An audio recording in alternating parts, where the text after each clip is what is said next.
Avant de parler de force mentale, il faut oser regarder une vérité inconfortable. La plupart de nos souffrances ne viennent pas du monde extérieur. Elles naissent dans l'esprit. Le Bouddha enseignait que l'esprit précède toute chose. Pourtant, chaque jour, sans nous en rendre compte, nous adoptons des habitudes invisibles qui affaiblissent notre clarté, troublent notre paix et nous éloignent de notre nature éveillée. Dans cette vidéo, nous allons explorer 10 habitudes qui rendent l'esprit fragile, dépendant et confus, non pour nous juger, mais pour nous libérer. Prends une respiration lente, laisse ces paroles traverser ton cœur et observe, sans résistance. L'attachement est une chaîne silencieuse, forgée non pas par le monde, mais par l'esprit qui refuse de lâcher prise. Et c'est souvent là que commence la faiblesse mentale la plus profonde, car dès l'instant où tu t'accroches à une personne, à un objet, à une idée ou même à une image de toi-même, tu transformes ce qui était vivant en quelque chose de figé, comme si l'existence devait obéir à tes peurs plutôt qu'à son propre mouvement. Et le Bouddha voyait dans cet attachement non pas une simple erreur, mais la racine même de la souffrance, parce que s'accrocher, c'est croire qu'il y a quelque chose à combler, un vide à remplir, une absence à faire taire, alors que ce vide n'est souvent qu'un espace intérieur qui demande à être reconnu et habité en conscience. Ainsi l'esprit faible cherche à se sécuriser par la possession. Il croit que ce qu'il tient entre ses mains pourra lui offrir la paix qu'il ne trouve pas en lui, et il empile alors des objets, des relations, des rôles, des certitudes, comme on empilerait des pierres pour construire un refuge contre l'impermanence, oubliant que tout ce qui est né est destiné à changer, et que rien de ce qui est saisi ne peut rester intact, car la vie n'est pas une chose que l'on retient, mais un souffle qui traverse. Le Bouddha utilisait l'image du charbon ardent non pour effrayer, mais pour révéler une vérité subtile. Ce n'est pas le charbon qui brûle, c'est la main qui refuse de s'ouvrir. Et de la même manière, ce n'est pas la perte qui fait souffrir, mais l'attachement qui la précède. Car plus tu serres fort ce que tu aimes, plus tu vis dans la peur qu'on te l'arrache, et cette peur devient alors une prison intérieure, une tension permanente, un état de vigilance douloureux où l'esprit n'est jamais en repos, toujours inquiet, toujours en train de calculer, de contrôler, de prévenir ce qui pourrait être perdu. Croire que ton bonheur dépend de ce que tu possèdes est une illusion profondément enracinée, car elle transforme la joie en condition, la paix en contrat fragile, et l'existence en négociation constante avec le monde. Et ainsi l'esprit se fragilise, non pas parce qu'il manque de force, mais parce qu'il a oublié sa nature libre, cette capacité à être complet sans s'agripper, à aimer sans enfermer, à apprécier sans retenir. Refuser le changement est une autre forme d'attachement, plus subtile encore, car elle se déguise en fidélité, en stabilité, en loyauté envers le passé, alors qu'en réalité, elle est souvent une peur déguisée, la peur de l'inconnu, la peur de perdre une identité familière, la peur de devoir renaître à soi-même. Et le Bouddha rappelait sans cesse que l'impermanence n'est pas une menace, mais une loi, non pas une malédiction, mais un enseignement, car tout ce qui change nous apprend à ne pas confondre ce que nous sommes avec ce que nous traversons. Vivre dans la peur de perdre plutôt que dans la joie d'exister est une habitude qui use l'esprit comme l'eau use la pierre, lentement, silencieusement, car chaque instant est alors vécu non comme un cadeau, mais comme un risque, non comme une présence, mais comme une anticipation de la fin, et l'instant présent devient étroit, fragile, incapable de contenir la beauté simple de ce qui est là, maintenant, sans promesse ni garantie. Un esprit attaché devient rigide parce qu'il se contracte autour de ce qu'il craint de voir disparaître. Il perd sa souplesse, sa capacité à accueillir, à s'adapter, à comprendre, et cette rigidité n'est pas seulement mentale, elle se manifeste dans le corps, dans la respiration courte, dans le cœur tendu, dans le regard qui se ferme, et c'est ainsi que l'éveil devient impossible, non pas parce qu'il est lointain, mais parce que l'esprit n'a plus l'espace nécessaire pour l'accueillir. La sagesse bouddhiste n'enseigne pas le détachement comme un rejet du monde, mais comme une intimité profonde avec la réalité telle qu'elle est, car tenir sans serrer, c'est rester présent sans vouloir figer, c'est aimer en laissant l'autre libre d'être et de changer, c'est marcher dans la vie avec les mains ouvertes, sachant que tout ce qui s'y pose est temporaire et que cette impermanence n'enlève rien à la valeur de l'instant. Au contraire, elle la rend plus précieuse. Ainsi, la force mentale ne naît pas d'une volonté dure ou d'un contrôle absolu, mais d'une confiance silencieuse dans le flux de la vie, d'une compréhension intime que rien n'a besoin d'être possédé pour être aimé, et que plus l'esprit apprend à s'ouvrir, plus il découvre une stabilité qui ne dépend plus de ce qui vient ou s'en va, une paix qui ne peut être volée parce qu'elle ne s'accroche à rien, une liberté qui commence là où la main s'ouvre, enfin. Il existe un bruit qui ne vient ni des villes ni des voix humaines, un bruit plus subtil et plus envahissant, un murmure incessant qui habite l'esprit lorsqu'il refuse de s'arrêter, et c'est ce bruit intérieur qui révèle une autre grande faiblesse mentale, celle de la fuite du silence, car beaucoup vivent comme s'ils étaient poursuivis par quelque chose d'invisible,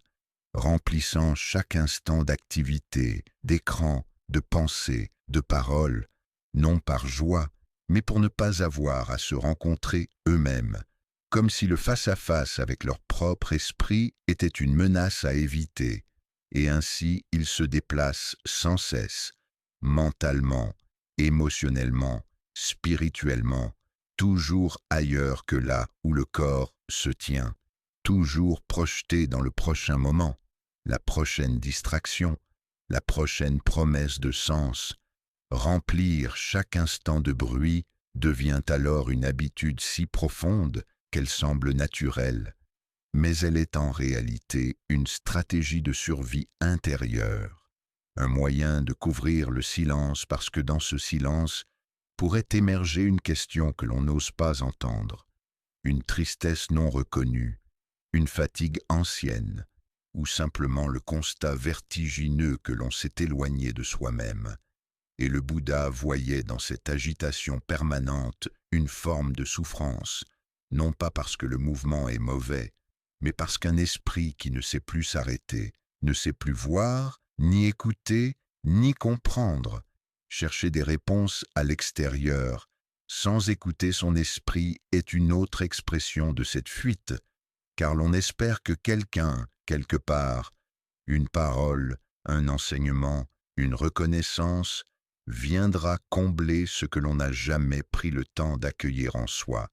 et ainsi l'esprit devient un mendiant de sens, toujours tendu vers l'extérieur, oubliant que la sagesse n'est pas une information à accumuler, mais une expérience à vivre dans la présence. Le Bouddha n'enseignait pas dans le tumulte, non parce qu'il fuyait le monde, mais parce qu'il avait compris que la vérité ne crie jamais, qu'elle ne force pas l'attention, qu'elle se révèle doucement à celui qui consent à ralentir, à respirer, à demeurer immobile face à l'instant, et dans les forêts, sous les arbres, dans le silence de l'aube, il montrait par sa simple présence que le calme n'est pas une absence,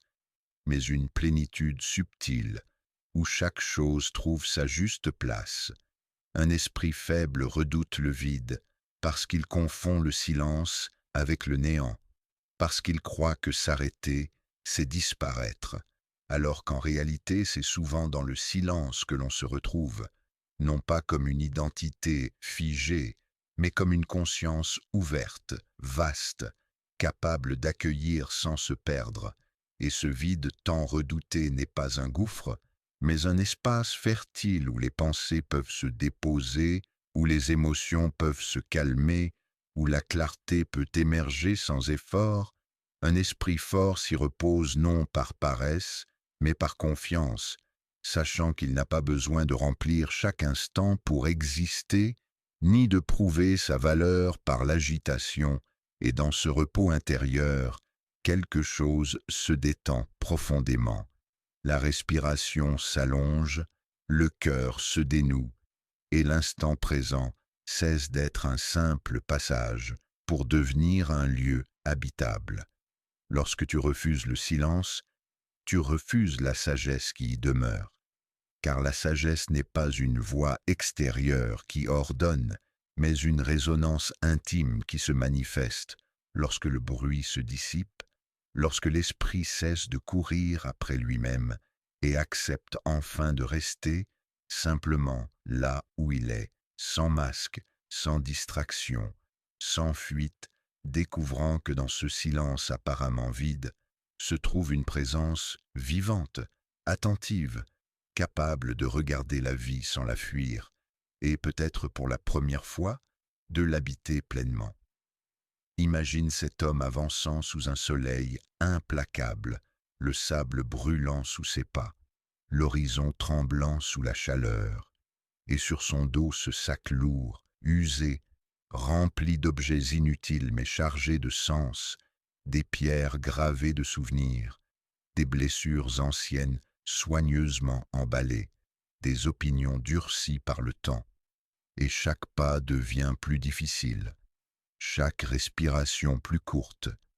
Pourtant, lorsqu'un voyageur compatissant lui propose de poser ce fardeau, ne serait-ce qu'un instant, il serre les sangles avec plus de force encore. Car dans son esprit confus, il ne transporte pas un sac, il transporte une identité, et abandonner ce poids lui donne l'impression d'abandonner ce qu'il est. Ainsi fonctionne l'ego blessé. Il se nourrit de ce qu'il porte. Il se définit par ce qu'il a enduré, par ce qu'il croit, par ce qu'il défend, et l'habitude de vouloir toujours avoir raison devient alors une armure, non pas pour protéger la vérité, mais pour protéger une image fragile de soi. Car avoir tort serait ressentir une fissure, une menace, une chute possible dans le vide, et l'esprit faible préfère la rigidité de la certitude à l'inconfort de l'ouverture. Se définir par ses opinions, ses blessures et son passé est une autre forme de ce fardeau, car chaque opinion devient un drapeau planté dans le sol de l'ego, chaque blessure un titre de propriété sur la souffrance, chaque souvenir une preuve que l'on est quelqu'un, que l'on a une histoire, que l'on mérite d'être reconnu, et plus ces éléments sont défendus, plus ils s'alourdissent, transformant l'esprit en champ de bataille, où chaque conversation devient une lutte, chaque désaccord une attaque, chaque silence une menace. Le Bouddha enseignait l'absence de soi non pour effacer l'individu, mais pour libérer l'être de cette prison intérieure, car il voyait que ce que nous appelons « moi » est un assemblage changeant de pensées, de sensations, de conditionnements, et que s'y accrocher comme à une entité solide revient à bâtir sa maison sur du sable mouvant, et lorsque la vie change, car elle change toujours, la maison s'effondre, laissant l'ego blessé chercher frénétiquement de nouvelles certitudes à défendre.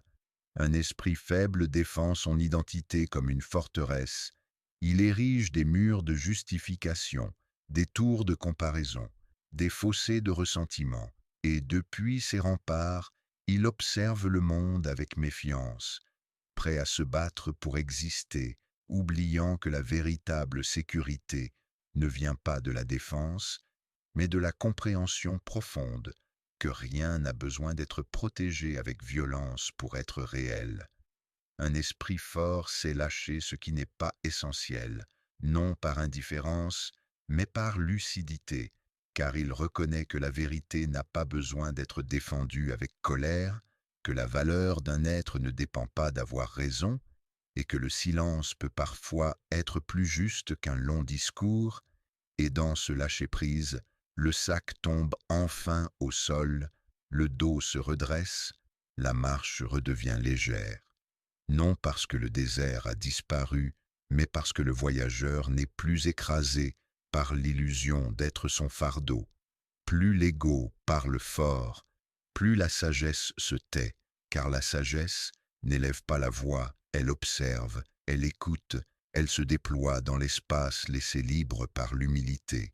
Et lorsque l'ego cesse de crier son histoire, ses blessures et ses certitudes, quelque chose de plus vaste peut enfin se faire entendre, une compréhension tranquille, qui ne cherche plus à convaincre, mais simplement à être,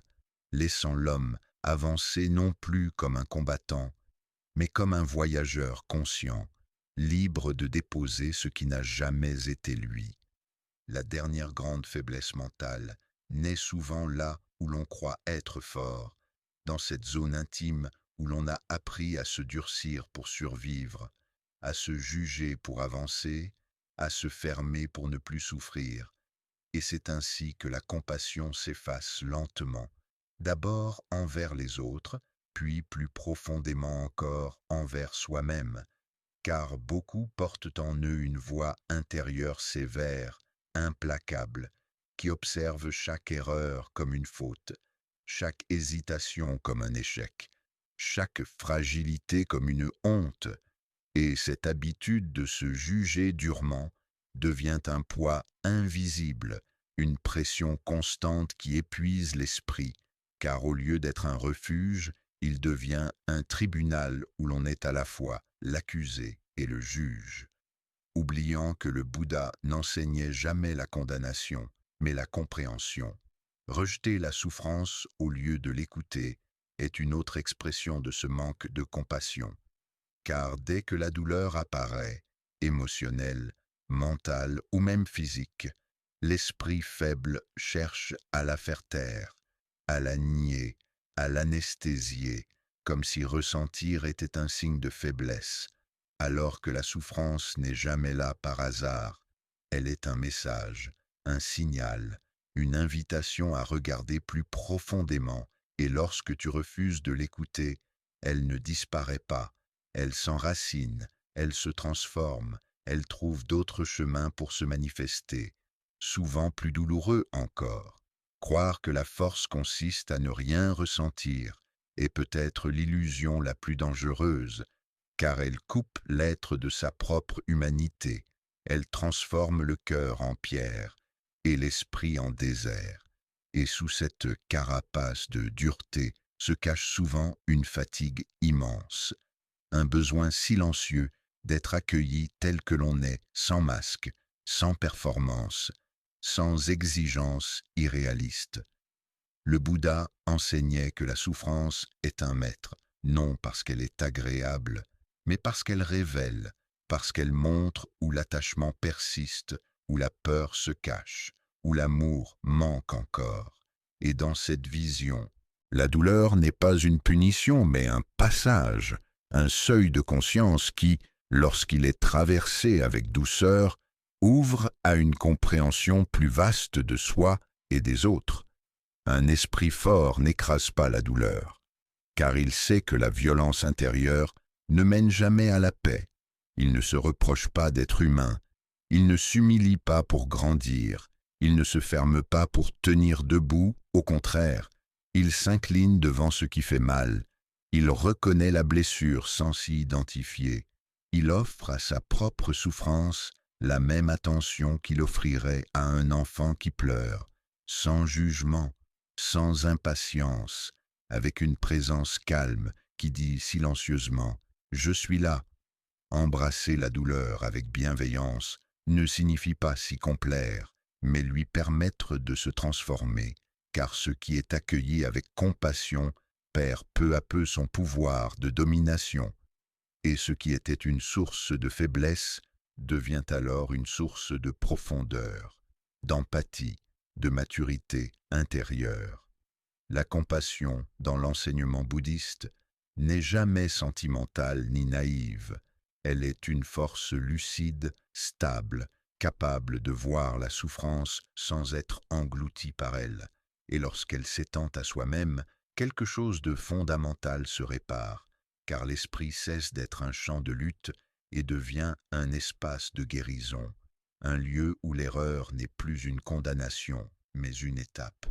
où la vulnérabilité n'est plus une menace, mais un lien vivant avec l'existence. Ainsi,